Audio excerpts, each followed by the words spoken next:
Las medidas económicas anunciadas por el ministro de Economía del nuevo gobierno de Javier Milei han sido tema central de debate, discusión y controversia en los medios de comunicación, las redes sociales y en cada rincón del país donde los ciudadanos debaten sobre esta temática que repercute en toda la población.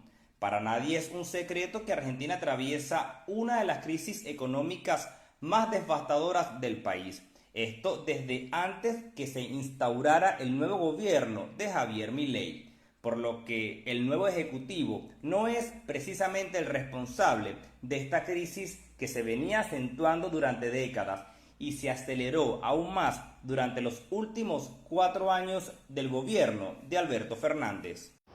Según datos oficiales, la pobreza en Argentina supera el 40%. Esto quiere decir que 4 de cada 10 argentinos son pobres, mientras que casi el 10% de la población se encuentra en el umbral de la pobreza. Pero ¿cómo es posible que uno de los países más ricos de la región, con inmensos recursos naturales, una gran extensión territorial y con lugares atractivos que atrae a turistas de todo el planeta, potencia del fútbol mundial y una alta población extranjera profesional y calificada, registre tan alarmantes cifras económicas, casi a la par con Venezuela? Durante décadas, los gobiernos argentinos se dedicaron a gastar más dinero del que recaudaban, aumentando cada vez más el déficit fiscal. ¿Pero qué es esto del déficit fiscal?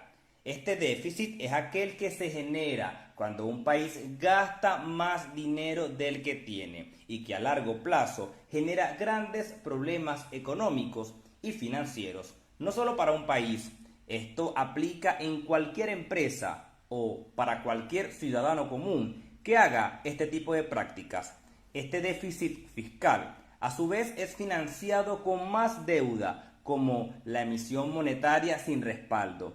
Es decir, que los gobiernos, y en este caso el gobierno argentino, tras tener el control del Banco Central, imprimió dinero inorgánico en grandes cantidades de manera irresponsable, generando cada vez más inflación y en consecuencia la disminución del poder adquisitivo de los ciudadanos.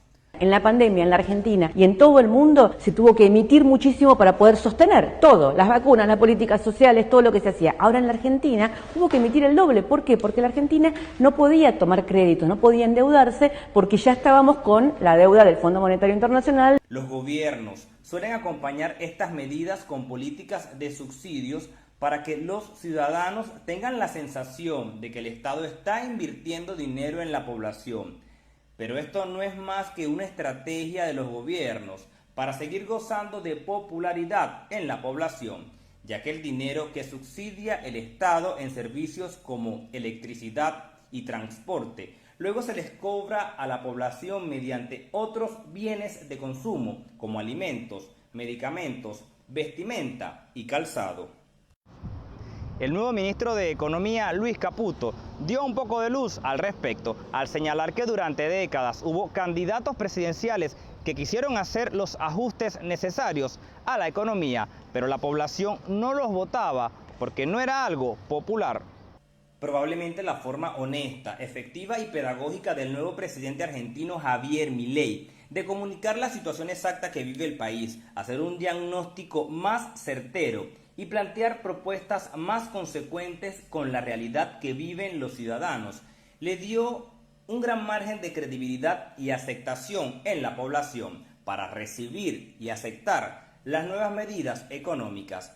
Es importante considerar que el gobierno de Alberto Fernández también gastó dinero del Estado procedente también de los impuestos que aportan los ciudadanos en grandes actos de corrupción, como el de Martín Insaurralde, el jefe del gabinete del gobierno de la provincia de Buenos Aires, que se gastó $55.000 en unas vacaciones en Marbella.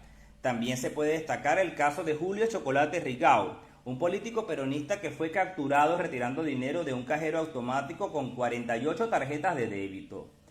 Esto solo por mencionar algunos casos de corrupción, pero pudiéramos producir un programa especial únicamente dedicado a los escándalos de corrupción de los políticos argentinos.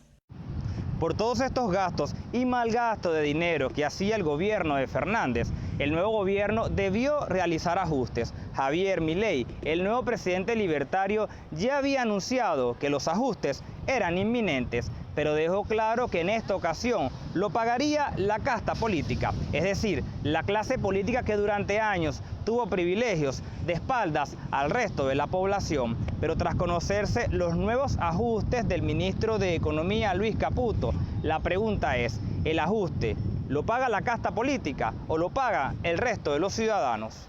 El ajuste lo va a pagar la política, no la gente. El ajuste lo paga la política y sus socios. Entre las nuevas medidas de ajuste, destaca la suspensión de la pauta oficial en los medios de comunicación. El ministro de Economía, Luis Caputo, señaló que durante un año el gobierno kirchnerista gastó 34.000 millones de pesos en pauta entre presidencia y ministerios. Para reducir el gasto público, el gobierno también anunció que no gastará más dinero en obra pública, por lo que suspendió aquellas obras que ya habían sido aprobadas, pero no iniciada su ejecución. Las obras de infraestructura en la Argentina, que también solían ser foco de corrupción por el Estado, serán ahora realizadas por el sector privado.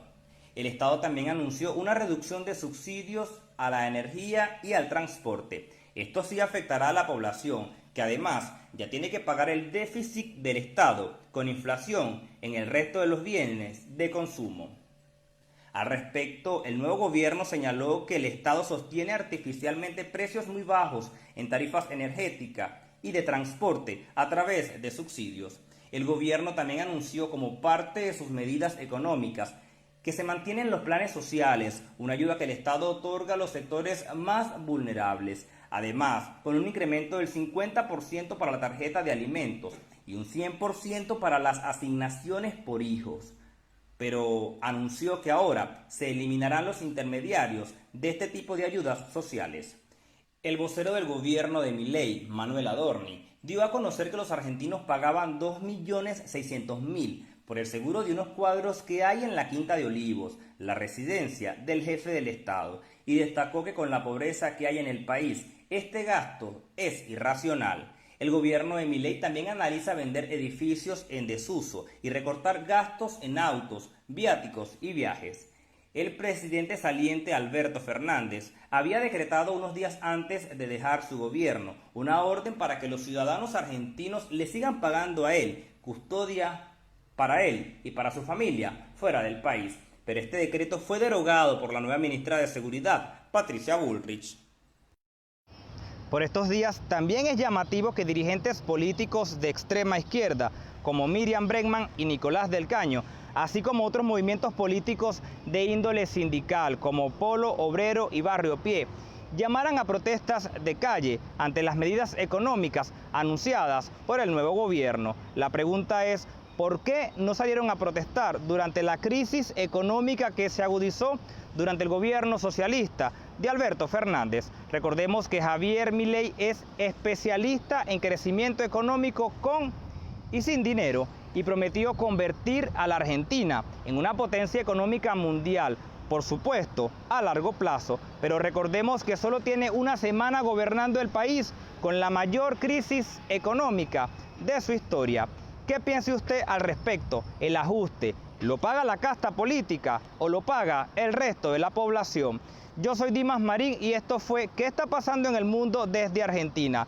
Recordemos que los datos y las imágenes hablan por sí solos.